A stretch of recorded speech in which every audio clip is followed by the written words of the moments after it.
give them a hard time. Because if you are a company, you use Gmail and Yahoo as an email address for you, for your company, I think you are not serious. That's all. So you need to have an email address that is kk4andco@vdoi.com or whatever.com, your social enterprise, whatever.com. Then I know you are serious. But I don't know whether you can cheat in this competition. Now, so there are 2 more slides. I think that the other 2 more slides are as important as the last 32 slides. But before that, let's have a wrap up. Initially, let's talk about, in the first slide, tell people your company name. So that make sure that they come to the right place and listen to the right people and probably take out the right handouts in the big folder during your semi-final or final presentation. Right? Look at the right thing. And then very quickly you talk about your technology. For example, it's a software company capturing video, image, and transmit through communication media. And then you talk about the problem, and then you talk about your solution, your niche, your market size, your market share, so on and so forth. And then all the way talking about the money. And then end up like this. So this is your last slide. Now, important things to note. I have a couple of points. Now, these are all psychological, all presentation skills. Okay, for the contents, for the real thing that you can talk about is done. And then remember, throughout the presentation, I still make a few mistakes.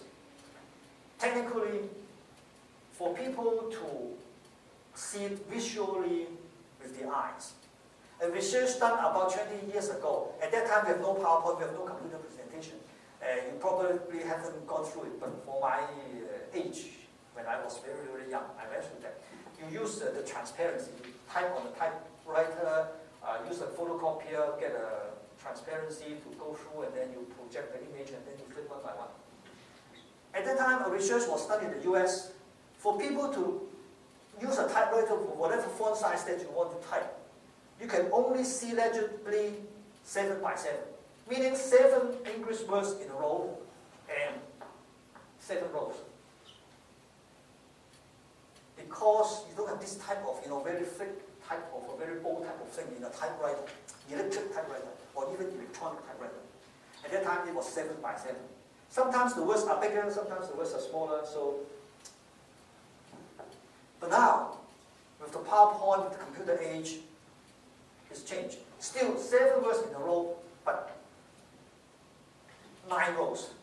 You can still see it from the very, very far away. Imagine sometimes this type of presentation is done in a hotel, in a function room. Sometimes the room can be very far away, at the back. Now, there's a tendency also, this is also psychological. Tendency for the investor or the people, now in the competition, they all sit in the front, don't worry. But in the real thing, the investors usually want to sit at the back. Why? Because there is a door to exit at the back.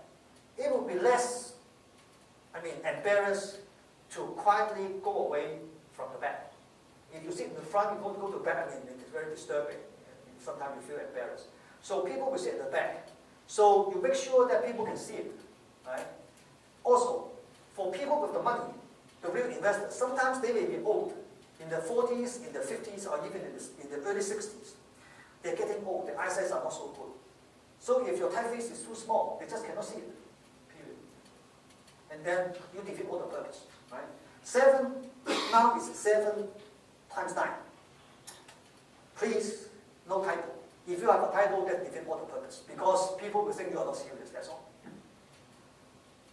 In the science part, we ran through a lot of business proposals. I still remember about 7 or 8 years ago, that was a very, very good proposal. But the applicant still keep misspelling his University of Wisconsin. He misspelled Wisconsin continuously. So the judges say, okay, this applicant is not serious. How can he study in the University of Wisconsin for the last four years? He misspelled his university's name. So he's out. That's all. So please, no typo. Okay? Typos are not excusable. Speak clearly, do not be monotone. I'm not a very good speaker, I know. Sometimes I speak in a monotone manner. But make sure, practice it. Speak clearly. Don't be monotone. Otherwise, people will fall asleep. Now, depending on when you are going to present in the next round, if it is in the afternoon after lunch, good luck. People will fall asleep. I mean, your judge will fall asleep. Your judges will fall asleep. The best presenter to present. Now, if you have a team of 4, okay, it doesn't mean the CEO should come here to present, because the CEO may not be a very good presenter. Select the team, the one that is the best in presentation, he is going to present, period.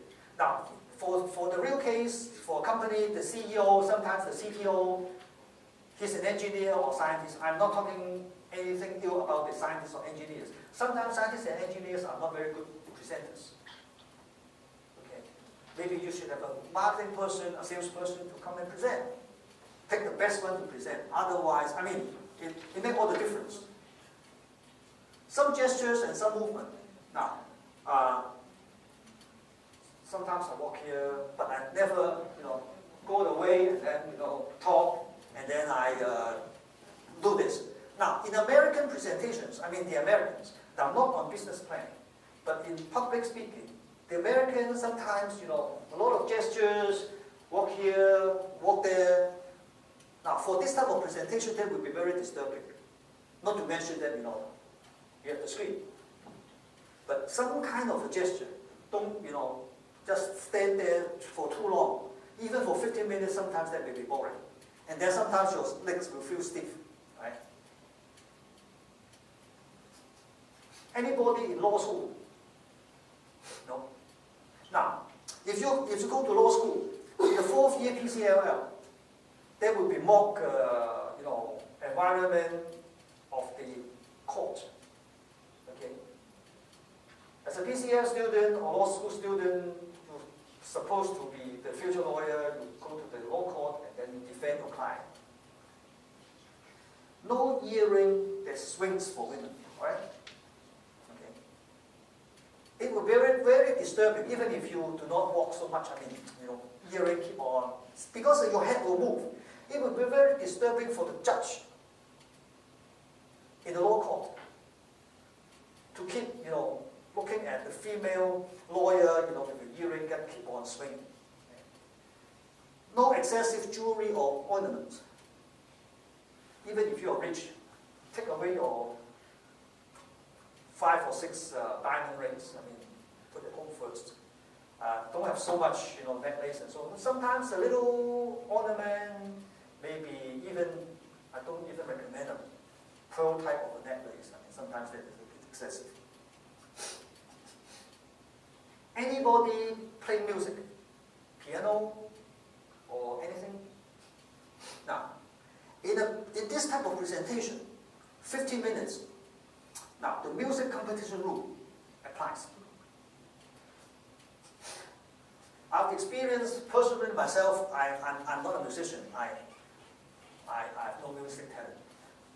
But my elder daughter, she competed in the music festival in Hong Kong for so many times. She's always number 2. She never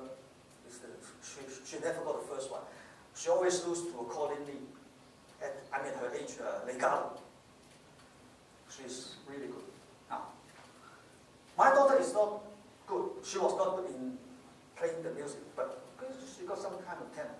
But I told her that in a presentation on the music, the same case for here. Imagine you have something like in one afternoon or one morning, how many presentations the judge will come across?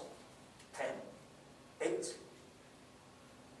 Believe me, I've been judges for this type of competition.